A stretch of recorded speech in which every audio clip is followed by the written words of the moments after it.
Establishment तजुर्बात ना करे, शफाफ इंतखाबात को यकीनी बनाए। ताखीर और गैर आईनी सेटअप लाने से सिर्फ तबाही होगी। कमजोर मईशत और दहशत गर्दी के साए में कौम को दलदल से निकालने में सब इदारे साथ हैं।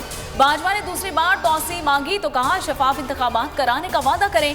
बाजवा का चेहरा पहली तौसी के बाद सामने आया जब उन्होंने कहा कि एहतसाब को छोड़ें, मुईशत पर तवज्जो दें। इमरान खान का इंटरव्यू जमान पार्क में तर्जुमानों के इजलास में कहा कि पार्टी रहनुमा मुईशत और महंगाई के हकायक आवाम तक पहुंचाएं।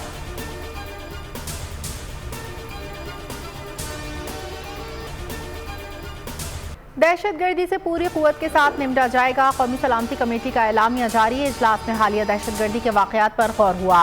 वज़ीर ख़जाना ने मईशत से मुतालिक रोड मैप बताया। फोरम ने सोशल मीडिया पर मईशत से मुतालिक मनफी खबरें फैलाने वाले अकाउंट्स के खिलाफ कार्रवाई का फैसला किया।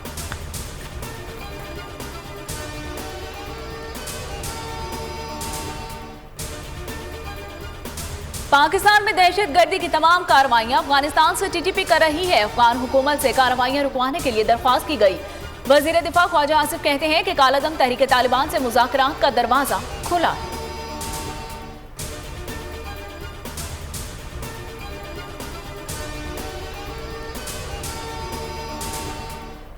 शहबाज सरकार की मुश्किलात में इजाफा। बिलावल हाउस में पीपल्स पार्टी MQM तनाज़ा हल कराने में नून लीगी वुज़रा नाकाम। कराची की 73 यूनियन काउंसिल्स की हल्का बंदियों में तब्दीली का मुतालबा सिंध हुकूमत ने मुस्तरद कर दिया। डेडलॉक बरकरार। 15 जनवरी से पहले नई हल्का बंदी आना मुमकिन करार। लीगल टीम ने कहा हल्का बंदियों में तब्दीली मुमकिन नहीं। नून लीगी और मुत्तहदा के अरकान मीडिया से बात किए बगैर ही बिलावल हाउस से रवाना हो गए।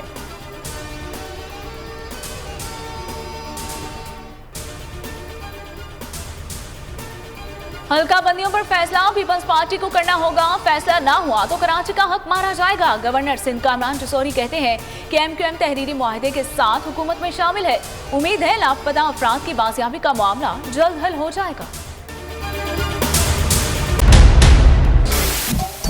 सबसे बड़े चैनल बोल न्यूज के एंकर मखदूम शहाबुद्दीन के प्रोग्राम अब बात होगी ने रेटिंग के तमाम रिकॉर्ड्स तोड़ दिए। मैं हूं मखदूम शहाबुद्दीन और आप देख रहे हैं अब बात होगी। 46% नाजरीन ने बोल न्यूज को देखा। सोशल मीडिया पर भी सबने ज्यादा देखा। सब्सक्राइब करें और बेल दबाएं ताकि कोई खबर रह न जाए।